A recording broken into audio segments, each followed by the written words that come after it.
In the nursing process, we are permitted, authorized, and licensed to diagnose. You're also a fertility expert. Yes. You have someone who has 6 daughters and 1 boy, uko kwa last born, right? So apparently there's a science to it, away from trial and error.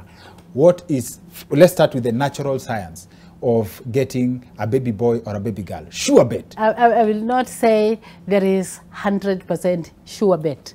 The most sure way is science-based. We have a sperm sorting machine, whereby you will know Men this is this side. men this side and women this side. Why do we have that? There are certain diseases, which I'll not name now, that are related to gender. There are also some families that have bitter experience, and let's say in Kenya and in certain tribes within our Kenyan community, you find that there are some communities that if you have 5 girls, you will have to maybe leave that marriage. So why should people who have stayed maybe 20 years, 15 years, have issues in their marriage just because of the children God has blessed them with? We can still, and you don't need to have 20 children just looking for 1 boy. So, and you know, boys or girls are determined by the sperm, not the egg. So, but the women are always... It is the man who determines whether the child is a boy or a girl. Yes, and the women are blamed for the gender of the child. So, get solution.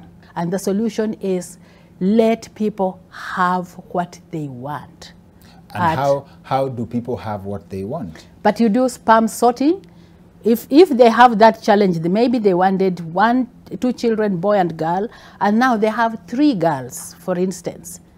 You simply, and they come to you, how do we do it? You cannot tell them try and error, because maybe baby number 2 they tried and baby number 3 was an error. There's no sure bet, like there are things that if you follow, you'll get a boy or a girl. It's not 100%. But when you do sperm sorting, you are very sure.